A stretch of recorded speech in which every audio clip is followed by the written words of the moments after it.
move forward. The BBC reported that the US and EU had agreed on a single market.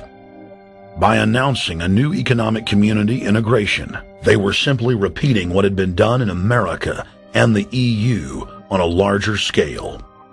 The accord states that the two blocs will aggressively push regulatory convergence in more than 35 areas, from financial services, intellectual property, military, education, mergers and acquisitions.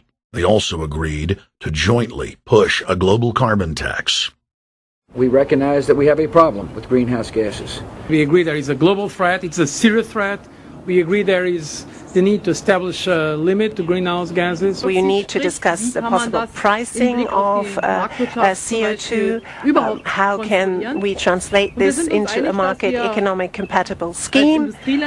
We have agreed to establish a high-level group, a forum. This EU-US result is translated into the G8, debated together with the outreach countries, China, South Africa, Brazil, among others, and India. A global solution to a global problem.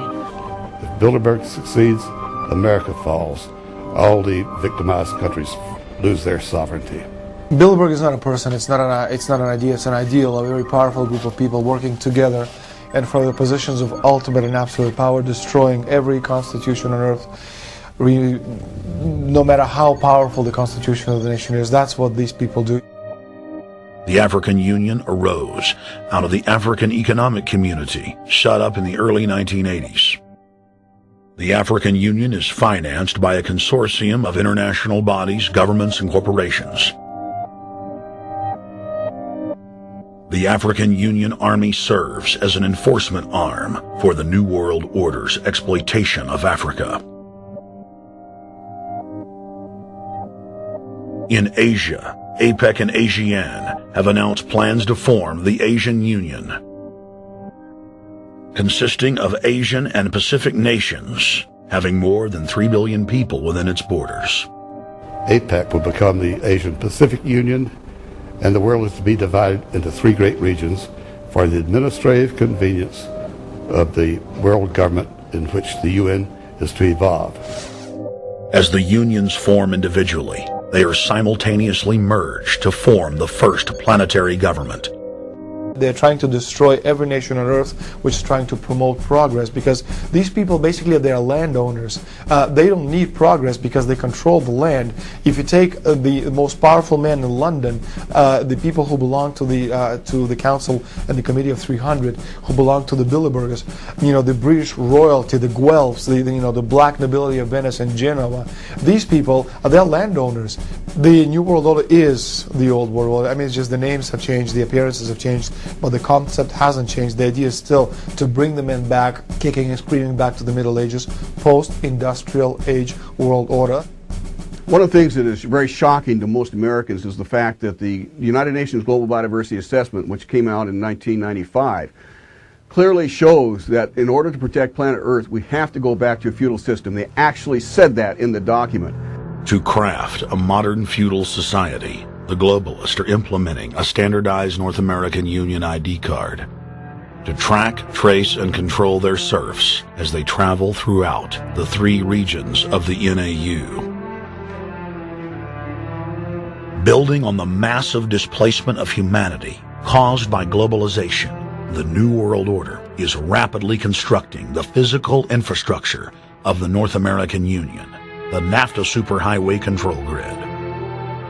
I'm Arthur Peterson, Colonel retired in the Army. I see things today that are happening that would make my friend who died in World War II turn over in their grave. To think that people would even consider confiscating land of farmers and ranchers and taking their homes away from them, to turn it over to a foreign company in Spain, which was controlled by Don Carlos, I understand, a notorious socialist, and they get the tolls on Texas land for 50 years.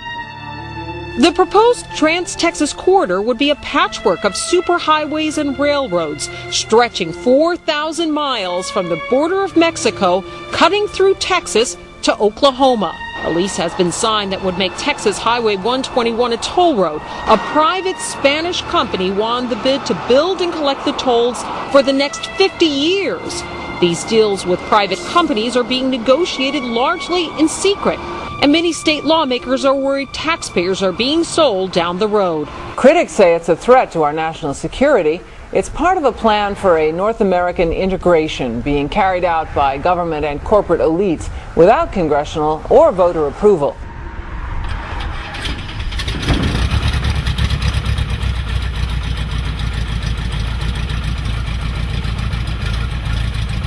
We took to the air over central Texas to get a bird's eye view of the Trans-Texas Corridor, which is under construction and will form the heart of the Trans-NAFTA superhighway system.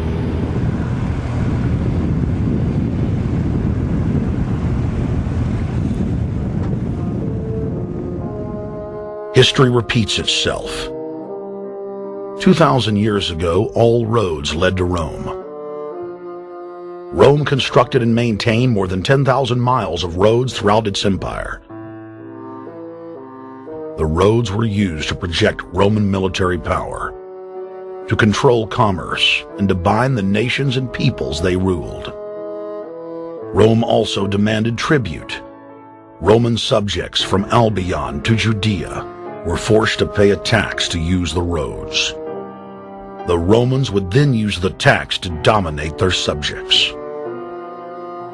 Today's superhighways are a powerful tool in the globalist arsenal. They are instrumental in tearing down national borders and merging nation-states into larger confederations. Foreign governments and corporations are predatorily seizing infrastructure across North America, but nowhere has their attack been greater than in Texas. Texas is the front line. Over 8,000 miles of existing roads and land are being handed over to government-backed foreign companies. Foreign companies buy the legislators, who then turn over complete control to the same foreigners who finance their campaigns. Government power is then illegally transferred to unelected quasi-governmental regional boards that circumvent local governments and the will of the people. The next stage of this world government plan is to have a transportation control, and that is called the NAFTA superhighway, or in Texas called the Trans-Texas Corridor.